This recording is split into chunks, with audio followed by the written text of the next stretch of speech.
시청자 여러분 안녕하십니까? 여러분의 보좌관 주식대박 보좌관입니다. 화이팅! 투자는 개인의 판단에 따르지만 이번 영상이 큰 도움이 되시기를 바랍니다. 이번 영상은 12월 둘째 주 수급관심주 소개 영상인데요. 속도를 빠르게 해서 들으시는 것을 권해드립니다. 종목은 총 2개입니다. 코스피만 2개인데요. 후보리스트 종목은 총 6개였었는데 그 중에서 2개로 압축했다고 보시면 됩니다.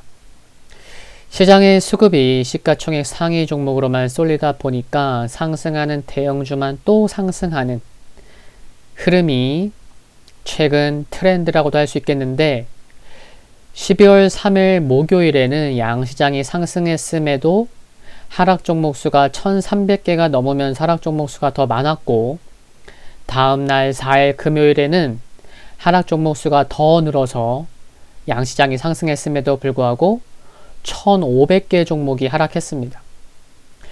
트레이딩 관점에서야 추세가 살아있고 가는 종목이 더 간다고 실시간 가는 종목에 올라타서 트레이딩 관점에서 매매할 수 있겠지만 이게 실시간 리딩이 아니고 소개하는 일주일만 놓고 소개하는 차원에서 뽑는 수급관심주 영상에서는 그러한 신고가 종목을 뽑기는 좀 어렵다 는 거고요. 그러다 보니까 많은 종목이 제외될 수밖에 없다는 거 먼저 말씀을 드립니다. 이제 본격적으로 시작하면요. 첫 번째 기업은 여기 보시다시피 현대건설입니다. 지난 11월 24일 소개를 했었죠. 시장의 흐름이 좋다 보니까요. 상대적으로 건설주는 덜 오른 업종에 포함되죠. 순환매 차원에서 기대감으로 뽑았습니다. 수급은 기관 수급 좋죠. 네, 6거래일째 매수 유입되고 있습니다. 특히 거래량 아래를 보시면 4월 말 5월부터 빨강색의 기관이잖아요. 꾸준히 매도를 하다가 11월부터는 매도가 멈췄고 입지를 보이다가 11월 말부터는 매수세가 좀 더 강해진 것을 알 수가 있습니다. 그쵸? 이제 회사 내용부터 좀 말씀을 드릴까 하는데요. 24일 소개한 영상과 내용이 똑같지 않습니다. 일부 비슷한 부분도 있지만요. 매출 현황을 보시면 사업부는 이와 같은데 토목, 건축주택, 플랜트, 전력 등 건축주택 비중이 가장 큰 비중을 차지하고 있는데 작년과 재작년 대비해서 모두 국내 해외 비중 모두가 커졌습니다. 특히 국내 쪽을 보면 도시정비 사업에서 작년 1위 기록했죠.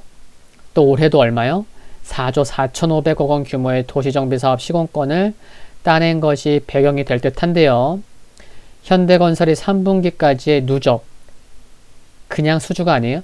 누적 신규 수주 실적은 21조 8,910억 원으로 연간 목표의 87%를 달성 중인데 4분기에 이미 2조 원 규모의 이라크 바스라 정유공장, 또 1조 원이 넘는 카타르 오피스 빌딩 등의 수주로 사실상 연간 목표 초과 달성한 것으로 전망해 볼 수 있습니다. 또한 코로나 관련 비용을 올해 분기마다 떨어냈기 때문에 올해 실적은 컨센서스를 지속 하회했지만 코로나 팬데믹 상황이 해소되면 자연스레 이 가시성은 높아질 것으로 전망되는 점이 긍정적이고요. 한편 내년부터 관심 있게 볼 부분은 계열사와의 그린 뉴딜 사업 수주권이죠. 왜냐하면 현대건설이 자회사 현대 B&G 스틸과 서남의 해상풍력 실증단지 시공 경험이 있고 또 현대차그룹의 연료전지 연구개발, 한국가스공사와의 충전조 사업 등 그린 뉴딜과 관련된 부분이 있기 때문이죠. 이 기사는 일주일 전 지난 11월 29일 일요일 기사였는데요. 바이오가스를 생산하는 경기도 시흥 클린에너지센터를 이르면 12월 착공할 것으로 예상이 됩니다. 현대건설은 시흥 클린에너지센터를 완공한 뒤에 20년 동안 운영하게 되어서 바이오가스 사업과 관련한 전반적 노하우를 쌓을 수 있을 것으로 보입니다. 근데 이미 현대건설은 바이오가스 사업과 관련된 특허를 17건을 보유하고 있죠. 근데 수소연료 전지 발전에 사용되는 수소를 생산하는 데 바이오가스를 이용할 수 있다는 점을 고려해 보면 현대건설이 이번에 진행하는 사업과 수소연료 전지 발전소 사업과 시너지도 날 수 있지 않을까 추정해 볼 수 있습니다. 또한 태양광 쪽에서 보면은 현재 국내 최대 규모인 65메가와트 서산 태양광 단지를 건설한 뒤에 자회사 현대에코에너지를 통해서 운영까지 맡고 있음을 보면 태양광 발전 관련된 뉴스에도 팔로우가 필요해 보입니다. 한편 국민연금은 12월 2일 수요일 기준으로 10.05%를 보유하고 있죠. 신용등급도 업계 최고 수준이에요. 현대건설은 AA 마이너스 기록하면서 견조한 재무구조도 이어가고 있습니다. 기술적으로 흐름을 보시면 일봉보다는 주봉 보시면 5주 연속 캔들에서 양봉이 나오고 있고 하늘색 60MA를 돌파한 게 긍정적으로 보이죠. 또 일봉에서는 이미 일단 장기 평선 241선도 돌파가 된 상황이고요. 12월 둘째 주 일주일만을 놓고 보는 1차 목표가는 39,000원 제시하고요.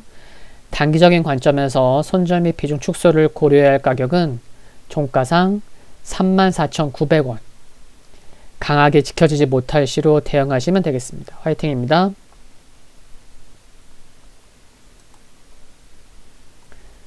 두 번째 기업은 외국인과 연기금이 4일 연속 매수하고 있는 LG 디스플레이입니다. 회사 내용부터 말씀을 드릴게요. 금성 소프트웨어로 1985년 2월에 설립됐고 1998년에 LG전자와 LG반도체로부터 LCD 사업을 이관받아서 2004년에 상장되었습니다. 매출 구분을 해보면 3분기 기준으로 데스크탑 모니터 패널이 가장 낮고 모바일 쪽 스마트폰용 패널 비중이 모니터보다 약 10% 높아서 가장 큰 비중을 차지하고 있습니다. 여러분 알고 계시나요? 코로나19로 인해서 재택근무, 원격 교육 등 다양한 분야에서 디스플레이 수요가 증가했고 이에 따라서 패널 가격은 올해 하반기 이후에 반등을 시작해서 11월까지 6개월 연속 상승세를 지속하고 있습니다.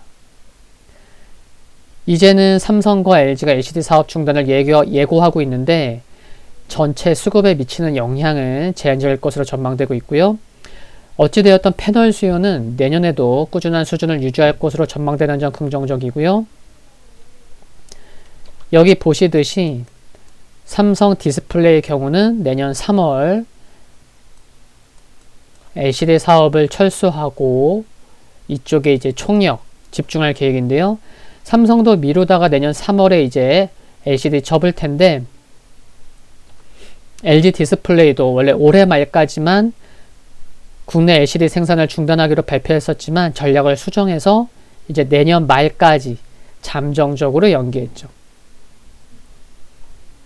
이처럼 내년 하반기 국내 LCD TV 패널 사업이 중단 예상이 돼서 LCD 매출은 점차 감소하겠지만 수익성 높은 IT 패널과 미니 LED용 패널 공급 지속에 내년에도 LCD 사업의 영업 흑자는 유지할 전망입니다.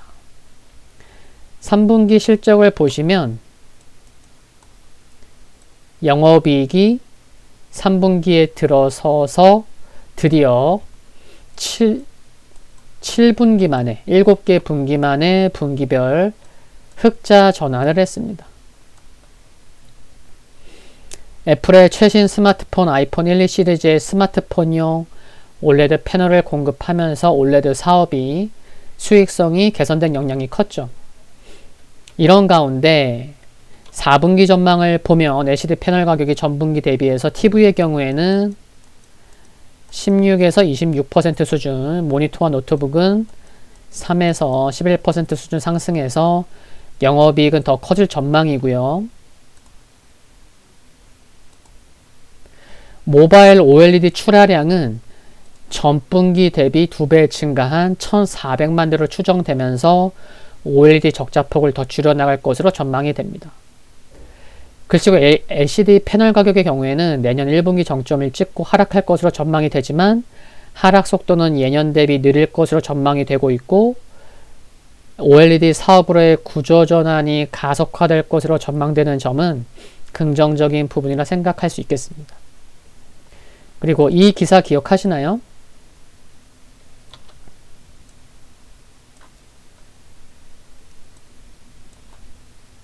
지난 7월에 LG 디스플레이가 벤츠의 기암으로 불리는 S클래스 세단에 차량용 플라스틱 OLED, POLED 패널을 단독 공급하게 됐다는 뉴스가 있었죠. 이제 공급처가 BMW 등 프리미엄 자동차 업체로 확대될 것이라는 전망이 나오고 있는데 이게 과장된 것이 아닌 게요. LG 디스플레이가 현재 10조 원 규모로 추정되는 세계 자동차용 디스플레이 시장에서 1위 업체예요. 더욱이 시장조사 업체 옴디아에 따르면 세계 차량용 OLED 패널 시장 규모는 올해 5,700만 달러에서 무려 2025년에 10배가 넘는 7억 8천만 달러로 커질 전망인 것도 긍정적인 부분이라 생각을 합니다. 이처럼 전망이 매우 밝다 보니까 정호용 사장은 지난 1월 미국 라스베이거스에서 열린 세계 최대 전자쇼 CES 2020에서 장기적으로 회사 매출의 30% 이상이 차량용 디스플레이에서 나올 것으로 얘기를 했었죠.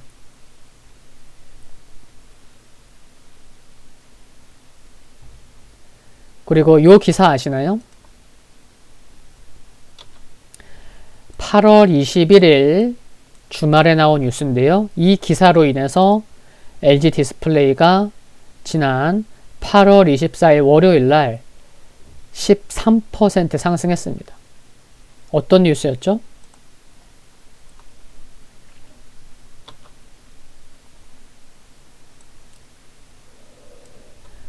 중국 지하철 창문형 투명 OLED 세계 최초 공급했다는 뉴스입니다. 투명 디스플레이의 경우에는 매우 다양한 곳에서 사용될 수 있기 때문에 2024년 약 6조 원 규모로 연평균 46% 성장률을 보일 것으로 전망되는 건 역시 긍정적이고요. 한편 내년 아이폰형 플라스틱 OLED, POLED 공급이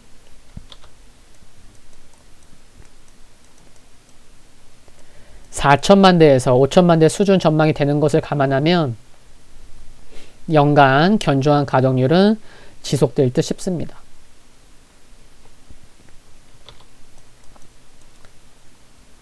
내년 OLED TV 가격 하락으로 OLED